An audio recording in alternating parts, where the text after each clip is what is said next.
All right, I'm going to get you 95% of the way there on a story. Michael Bisping. He's in New Orleans. It's Mardi Gras. He's out having a good time.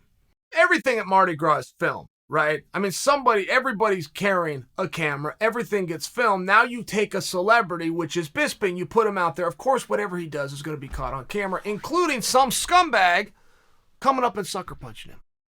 Now, it's extremely relevant because Bisping might be the only guy you can come up and sucker punch, caught on video, and never risk being arrested for.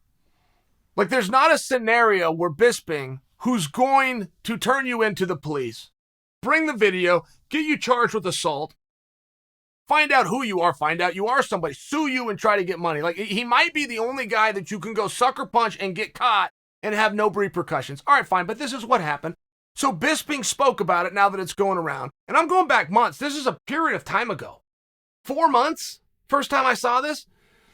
Bisping's on his show, Believe You Me, check it out if you haven't, and says the guy hit like a bitch. It's all Bisping says.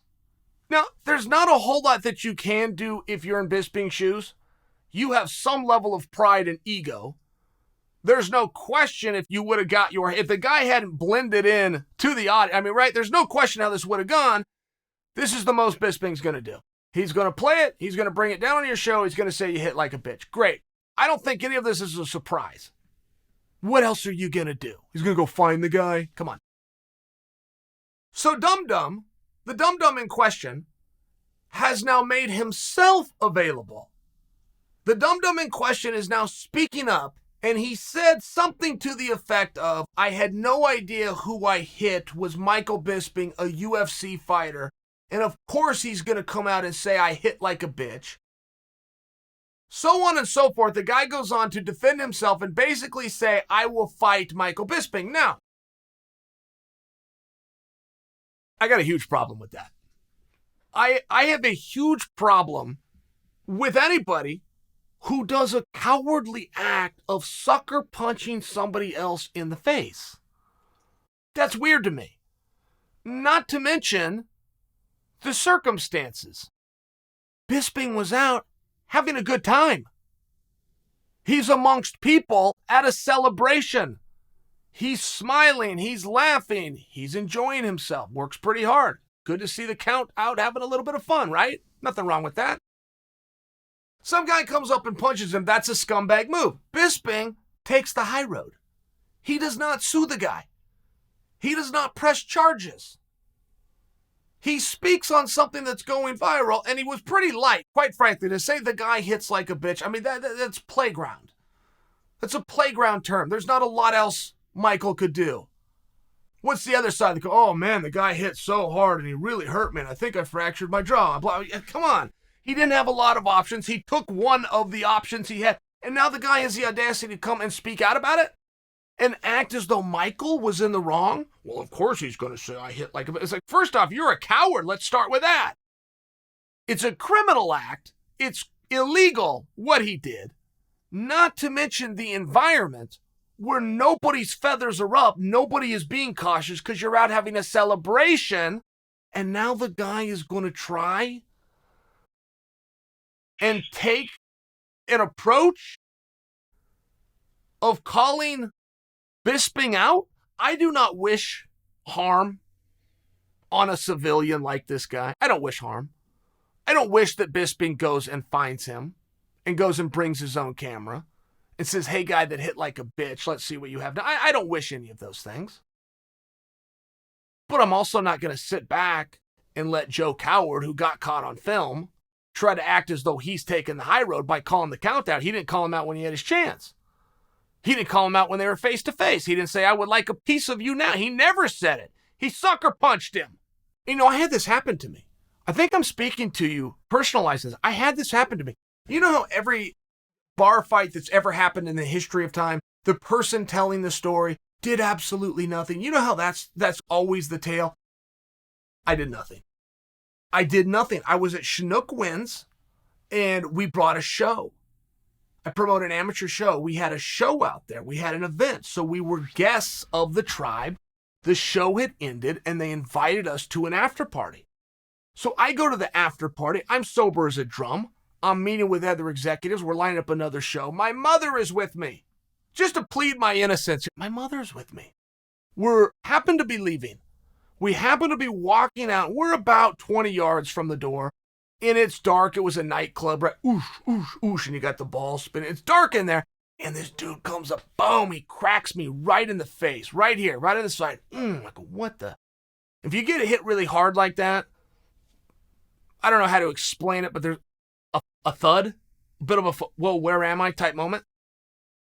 And dude just starts walking right in front of me. Nice and calm as could be. And he was so calm that I'm thinking, am I imagining this? He's so calm and turned his back to me. Do I have the wrong person? I'm literally having this conversation with myself at the same time as I'm having a rage.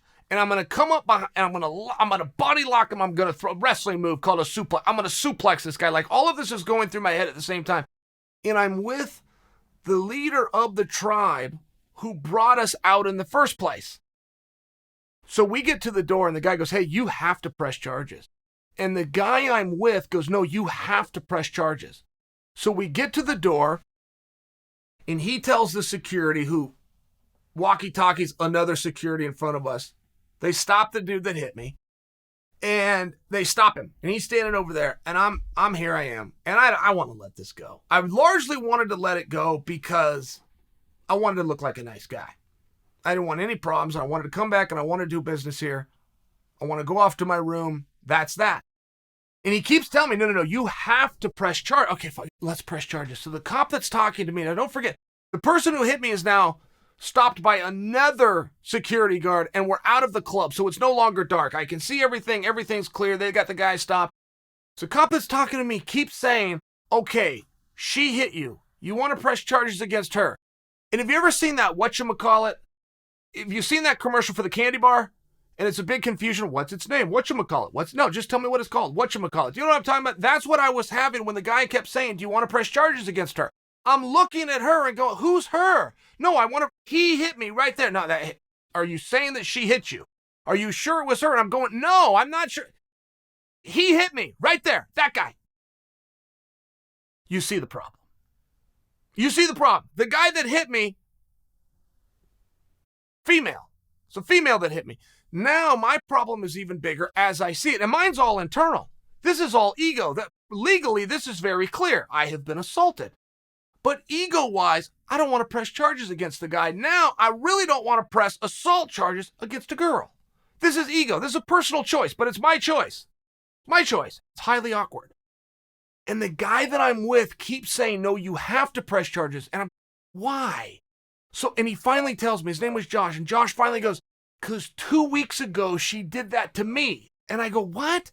And he goes, yeah, 2 weeks ago, she walked up to me at a bar and punched me in the face. I'm like, This is her move? She just walks around and she punches people in the face. And he's like, I guess. He goes, I thought I was the only one, but then I saw her do it to you. I didn't press charges. You have to. Now I'm in a really weird spot. I want to be invited back. I want to continue doing shows here. I don't want to press charges against the person that hit me. And I'm not looking to insult the person that hit me by calling him a guy when it's really a girl. I was genuinely confused. Great, whatever. But now that I'm not confused and I have the answers, I don't need this in the paper. Chael Sonnen was assaulted by Miss Sonnen. It embarrasses me. It's a personal choice. I don't want to hear it from you guys. It's a personal choice. This was mine. I didn't want to do it. Makes me press charges. Okay. Now, pressing charges was as simple as saying those words. I didn't have to fill anything out.